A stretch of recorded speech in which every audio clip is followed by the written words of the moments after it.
નમસ્કાર. ડીજી સ્કૂલમાં આપણે આજે એ જોઈશું કે ઓનલાઈન મોડ કેવી રીતે ચાલુ કરવો. તમારી પાસે વર્ઝન 4.0.0 અથવા એના પછીનું હોવું જોઈએ. સૌપ્રથમ સેટિંગ મેનુ પર ક્લિક કરીએ.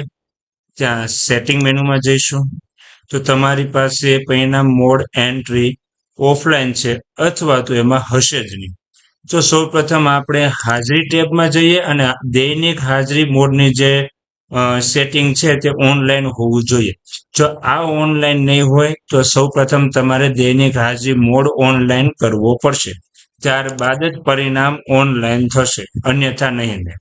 હવે દૈનિક હાજરી મોડ અને પરિણામ મોડ આ બંનેનું કામ એક સરખું જ છે અથવા તો એની પદ્ધતિ એક જ છે. કેવી રીતે?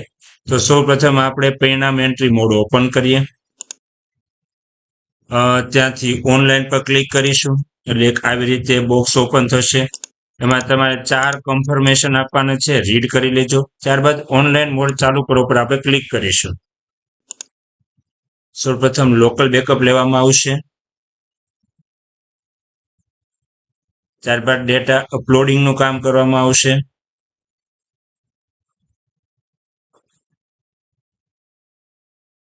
ત્યારબાદ ડેટા રિસ્ટોરિંગનું કામ કરવામાં આવશે અને રિસ્ટોર કમ્પ્લીટ. ઓકે, ત્યાર પછી આપણે ક્લોઝ પર ક્લિક કરીશું.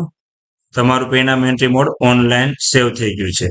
હવે પછી મહત્વનો ટાસ્ક, તમારી હાજરી ઓનલાઈન છે, પરિણામ પણ ઓનલાઈન છે. હવે આ સેટિંગને તમારે ઓનલાઈન સિંક્રોનાઇઝ કરવાનું છે. તો સિંક ઓનલાઈન પર ક્લિક કરીશું.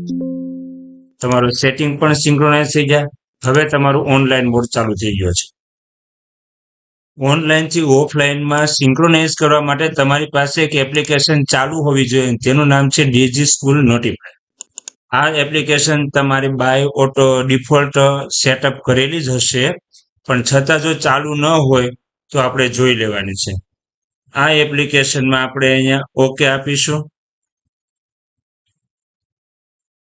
આ એપ્લિકેશન બેકએન્ડમાં ચાલુ રહેશે. તમે જો અહીંયા એ એપ્લિકેશન ચાલુ છે. જ્યારે આ એપ્લિકેશનને બંધ કર્યું હોય ત્યારે રાઈટ ક્લિક કરશો તેના ઉપર એટલે ક્લોઝનું બટન આવશે. આ એપ્લિકેશન જે છે ને એ એપ્લિકેશન તમારી આ બાબતને ઓનલાઈન ઓફલાઈન સિંક્રોનાઇઝેશન કરવાનું કામ કરશે. હવે એનો પર્ટિક્યુલર સમય હોય છે, પણ જો તમારે જો મેન્યુઅલી કરવું હોય તો તમે આ બટન પર ક્લિક કરીને અહીંથી બધા મેન્યુઅલી સિંક્રોનાઇઝેશનના કામ કરી શકો છો.